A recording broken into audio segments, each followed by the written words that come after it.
संसद के शीतकालीन सत्र में एसआईआर को लेकर विपक्ष ने जमकर हंगामा किया। पूरे मामले पर उत्तर प्रदेश के मंत्री दिनेश प्रताप सिंह से बातचीत की हमारी संवाददाता वर्षा शाही ने। उन्होंने क्या कुछ कहा, आपको सुनवाते हैं। संसद के सत्र की आज से शुरुआत है और जिस तरीके से शुरुआत में ही विपक्ष ने एसआईआर का मुद्दा एक बार फिर पक्ष के सामने रख दिया। उत्तर प्रदेश सरकार में मंत्री दिनेश प्रताप सिंह जी हमारे साथ है। सर, एसआईआर के लिए समय भी बढ़ा दिया गया, लेकिन विपक्ष लगातार ये कह रहा है कि उसी मुद्दे से सरकार को घेरेगा। देखिए, एसआईआर के मुद्दे पर जितना विपक्ष घेरेगा, भारतीय जनता पार्टी को उतना ही लाभ होने वाला है, क्योंकि जनहित से जुड़ा राष्ट्रीय मुद्दा है एसआईआर, जिसमें भारत निर्वाचन आयोग ने घुसपैठिए जो घुस गए हैं, हमारे अमन के दुश्मन हैं भारत के, उनको निकालना है और जो और आगे घुसपैठिए आने वाले हैं वो ना आने पाए। इस कदम से, भारत निर्वाचन आयोग के इस कदम से देश की एक एक जनता पक्ष में है।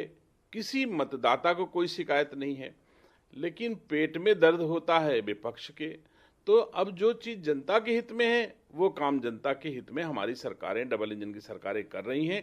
इसलिए मैं कहना चाहता हूं, जितना भी एसआईआर के मुद्दे पे विपक्ष सरकार को कटघरे में खड़ा करना चाहेगा, उतना ही भारतीय जनता पार्टी को फायदा होगा। राहुल गांधी के ऊपर नेशनल हेराल्ड का मामला चल रहा है, उसको लेकर भी लगातार ये कहा जा रहा है कि केवल ये राजनीति और लगातार दबाव बनाने के लिए इस तरीके की जांच किए जा रहे हैं।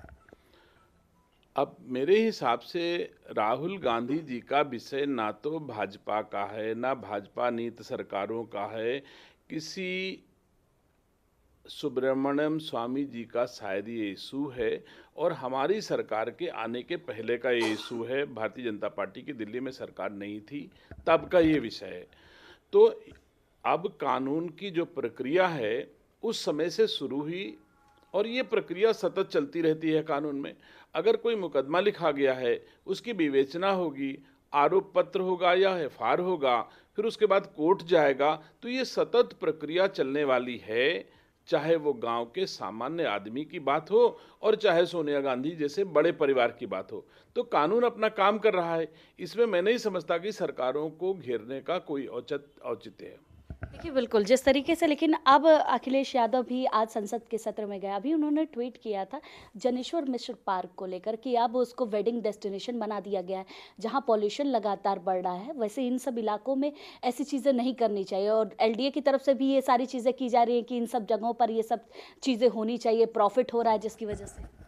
श्रीमान अखिलेश यादव के परिवार की भी शादी जनेश्वर मिश्र में हुई है, तो एक बार पहले अखिलेश यादव जी अपने को करेक्ट कर लें कि यह शादी तो शुरुआत अगर कहीं से हुई होगी तो अखिलेश यादव के परिवार की शादी वहाँ पर हुई है। और अखिलेश यादव के बहुत सारे सिफारिश पर लोगों को जनेश्वर मिश्रा पार्क शादी के लिए दिया गया है। शादी भी जनहित का एक विषय है और शादी जहाँ पर होती हैं वहाँ आम शहरी जो घूमने जाता है वो प्रभावित नहीं होता।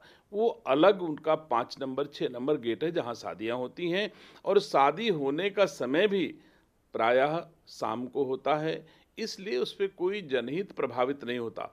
अब अखिलेश यादव जी का हित कहीं प्रभावित हो रहा हो तो वो बात जरूर है कि उठाएं, लेकिन बेहतर होता कि वो जहां से चुने गए हैं वहां की बात उठाएं।